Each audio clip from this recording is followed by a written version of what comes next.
How's it going, guys? This is SuperCov299 here, and today I'll bring you the first part of my sums with Brentford. Now, some of you will notice it started in 2015. That's because I had set it as an unemployed save to start with, and it was already halfway through. And with the signings I've made and the progress I've made, I thought I'd try and turn this into a video sums. I'll try and make it as interesting as possible, and I'll try not to keep it too long, as I know that most of you have better things to do than sit down and listen to me speak. Right, to start with, I'll show you my squad. You may notice that Eder Alvarez Balanta is playing for a League One team. Now, we got taken over, as far as I'm aware, because my transfer fund was ridiculous, and the players that were there wouldn't usually join a League One club. For example, Balanta. Everybody knows that this guy turns into an absolute animal. He's easily the best defender on the game, or turns into the best defender on the game, without a shadow of a doubt. You've got Paco Alcácer, I think that's how you say it, who usually moves to Arsenal at the beginning of the game. Now, I've just signed him for 5 million, which is a coup, if you ask me. He's a very, very good player. He turns into a very good striker.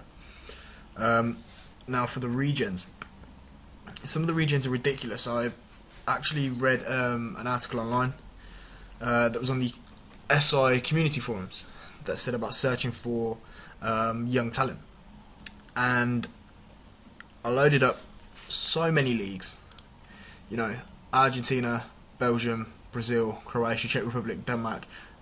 They're view only. France is view only. Greece, Italy.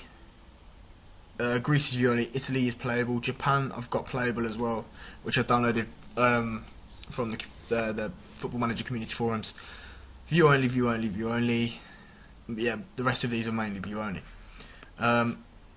And going into transfers and then world, so the youth intake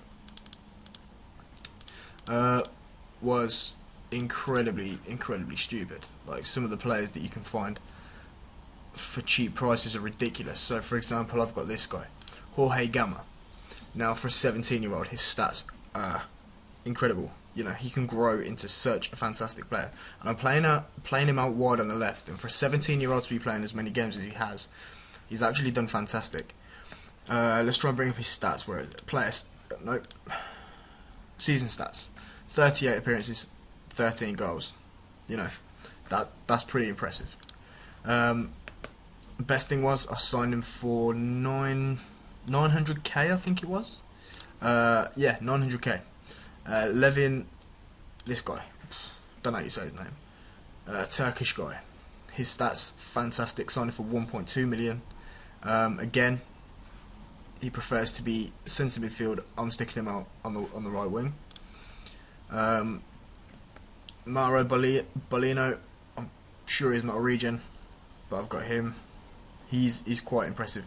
Mattia Gabrielli, was this guy a regen? No, he was already on the game. He's pretty impressive. These guys also weren't regions, but you know, they're in the same standard. They're pretty impressive. For the league run, we've had a bit of a blip recently from here to here. Why isn't it let me do it? Okay, from here to here, we've had a massive blip. But from the beginning of the season, you know, our first loss in the league. Our first loss in the league against Doncaster, beating Carlisle, Middlesbrough, which is fair enough. Carlisle, shock. Shrewsbury, shock. Milton Keynes, shocking. Absolutely shocking. We were awful. Absolutely tragic. But you know, with the players that we've got, this guy, Andrea Landi, is pretty good. Tommaso Arrigioni, he's impressive. Stephen Haymans, incredible player. You know, so basically the balance of this squad is simply for youth. It's simply a young team playing attractive football. Now, the formation that I've got, I downloaded off the internet. I'm not sure who the credit goes to, but whoever made it, thank you. The formation we play with the defensive midfielder helps a lot. it's quite a high pressing formation which can cause chaos, absolute chaos. But I mean, we haven't really had any trouble in the league so far this season. As you can see, we're sitting second in the table. We was top, but we've got a game in hand. Even still with a game in hand, we'd still end up sitting 2 points behind Milton Keynes. So, you know, it could be a case of finishing second, but our fixtures coming up on the last however many games, I think the toughest games we've got are probably Ipswich, Middlesbrough, Milton Keynes and Leyton Orient. You know, Orient are sitting in 8th, but they've done pretty well this season.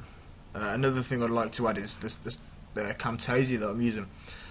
It's decided to cut off the top bar of the screen, so you can't see what I'm doing when it comes to selecting formations or things like that. I don't know why it's done that. Will Griggs had a good season, so I'm going to take off Paco Alcalarov and bring on Will Grigg. I'll show you this game, and then I'll stop and re-record for the next few games. This was basically just a quick overview of my team, and also I'm making this video due to the fact it's absolutely pissing down outside, so I've got nothing better to do than sit here, talk to myself and play a bit of Xbox One. So, you know, it's all good, it's all good. But fingers crossed we can beat Port Vale. You know, they're not exactly the strongest of teams. And there we go. Who scored this? Disallowed. I don't like this referee already. Causing me all sorts of trouble. One thing I'd like to add is that if you guys would like to see any teams from any league, just let me know. I'll give you guys an overview of the team. If you guys have got any criticism, let me know. I'll try and build upon this. This is kind of my first time recording, so if I am talking a bit of nonsense, I apologise. I will get better over time, but this is my first time recording a proper video. Fingers crossed, everything goes to plan, and I can keep up with this save without getting sacked. No, don't get complacent out there. Let's take off Will Grigg and bring on Paco. I'm just going to call him Paco because it's easier.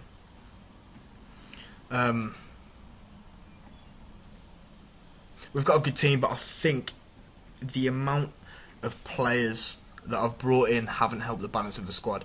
Now, I'm hoping that this win will help us break the bad run that we've been on, because you know, we've gone 4 or 5 games losses straight away, and I want to break that. I want to get us back into the winning mentality that we was in. You know, we were winning game after game after game. I mean, I think it was either the semi-final or the quarter-final of the Capital One Cup, where we played Liverpool and we lost 2-1, and we give a great account of ourselves. You know, it was attacking, it was dominant football. Liverpool played well, they played a strong team, but we ended up with more possession, more shots. I'm not sure how, but we did. And let's bring on a couple more subs. Let's just kind of do a little bit of time wasting, bring on this Bolino, and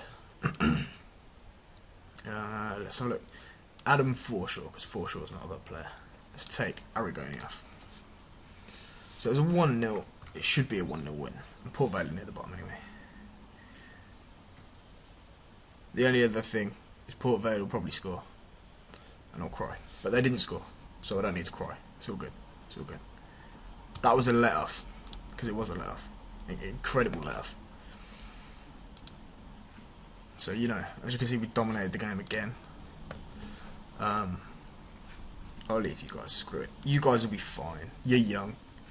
But anyway, thank you guys for watching. I'll make another sums. If you've got any requests or anything, please, please, please leave a comment, and I'll try and build upon that. Thank you for watching, guys. Peace out.